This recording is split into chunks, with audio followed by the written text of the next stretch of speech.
Oh, another fad diet. 80-20, 80-20, 80-20. Guess what? This time, I'm not going to talk about 80% clean nutrition to 20% I'm going to eat my pizza.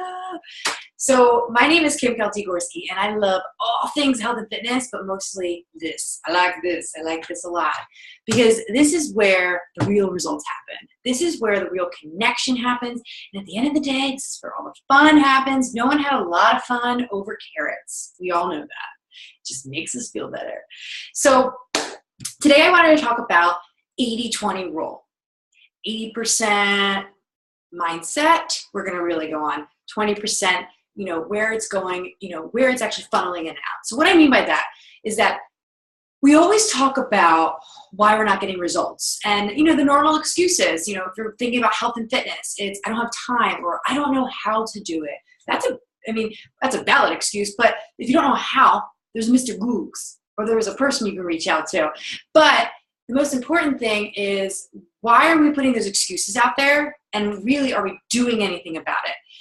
And then when it comes to your relationships, well, this person did this to me, and this person made me feel this way, my boss, oh, we all know that. But when we actually take a step back and we're like, hey, why did this happen? What can I control? That is where we get to the 80-20. 80% is intrinsic, 20% is extrinsic.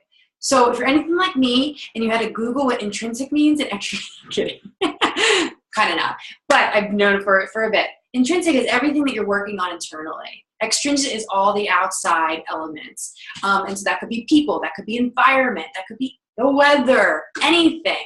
So intrinsically, 80% of where you're going to get the best results is when you're working on you. And I find it's the most annoying thing. It's the most annoying thing to work on you because it actually takes more energy. It actually makes you uncomfortable. It's so easy. It's so easy to be pissed off at someone. We know that. So when I say work on yourself, how can you do that?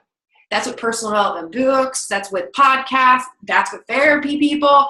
But the biggest piece is the consistency.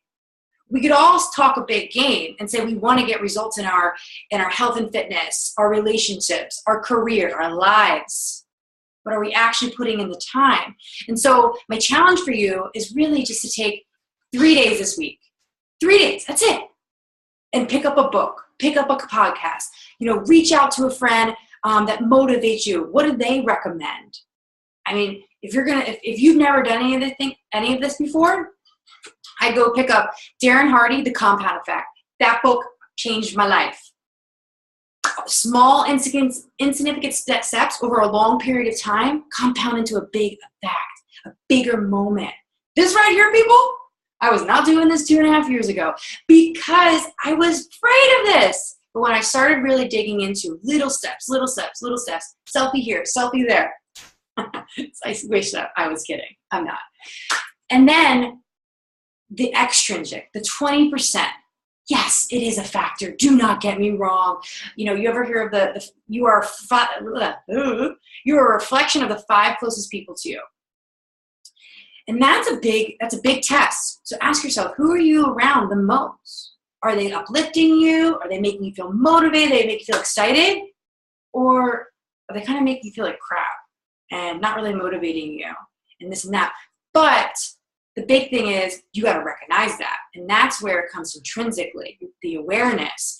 So the environment, the people around you, that's something that we can control. Even though 2 years ago, I would have been like on the other end, probably like some of you are right now. Sister, that's not happening. My mom's like this. My boss is like this. My dog's like this. My husband's like this. I get it. But start on you first, and then your environment, your people, start to come together. See you later, guys.